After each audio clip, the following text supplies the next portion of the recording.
સુહૃદ ગોસ્વામીનો મારે પરિચય આપવો છે કે તમારે કોઈ પણ એક્ટરની રેન્જ માપવી હોય ને તો હું તમને ખાલી બે એક્ઝામ્પલ આપું. કાશી રાઘવ નામની ગુજરાતી ફિલ્મ જોવાની, એમાં એક ટ્રક ડ્રાઈવરના ક્લીનર તરીકેનું કેરેક્ટર જોવાનું, ધેન લાલો નામનું કેરેક્ટર જોવાનું, અને લાલો ફિલ્મની અંદર કૃષ્ણનું કેરેક્ટર જોવાનું. તમને એ રેન્જ વર્તાશે. ખૂબ જ સારી રેન્જ ધરાવતા અભિનેતા સુહૃદ Goswami. Please સુહૃદ. Thank you Tusharbhai, બહુ વધારે વખાણ કરી દીધા. પણ હું એટલું કહીશ કે છેલ્લા લગભગ 10 વર્ષથી અમે એક સપનું જોયું હતું આખી ટીમે કે એક ફિલ્મ બનાવી છે, અને ફિલ્મ બનાવી એ નાની માના ખેલ નથી.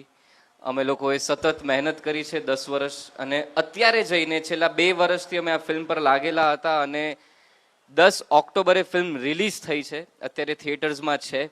અને જેમ જય સરે કીધું કે મને કાલે રાત્રે ઈચ્છા થઈ હતી કે 11 વાગ્યા પછીનો કોઈ શો હું જોવા જાઉં, પણ શો હતો નહીં.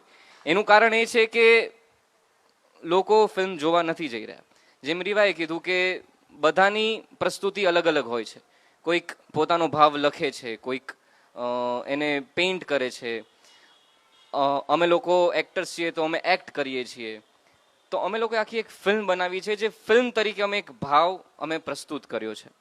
અને આપણું કલ્ચર એવું છે નહીં કે ગુજરાતી ફિલ્મો આવે તો પહેલા જ દિવસે આપણે જોવા જઈએ, કે ગુજરાતી ફિલ્મ આવે તો જોવાની જ, એવું આપણું કલ્ચર નથી. કારણ કે ગુજરાતી અર્બન ફિલ્મો આપણે નામ આપ્યું છે છેલ્લા 10-12 વર્ષથી, જે અભિષેકભાઈ ફિલ્મ બનાવી હતી કેવી રીતે છે ત્યારથી. તો જે અર્બન ફિલ્મો જે 12 વર્ષથી બનવાનું ચાલુ થયું છે, ગ્રોઈંગ ઇન્ડસ્ટ્રી છે, તો આપણે ગુજરાતી તરીકે ગુજરાતી ફિલ્મ ઇન્ડસ્ટ્રીને સપોર્ટ કરીએ. તમે ટ્રેલર જુઓ, ટ્રેલર તમને ગમે તો જોવા જવું, નહીં કે બધી ગુજરાતી ફિલ્મોને સપોર્ટ કરીએ. તમને મજા આવે તો જોવા જવું, કારણ કે ગુજરાતી ફિલ્મ ઇન્ડસ્ટ્રીને ગુજરાતી ઓડિયન્સની જરૂર છે.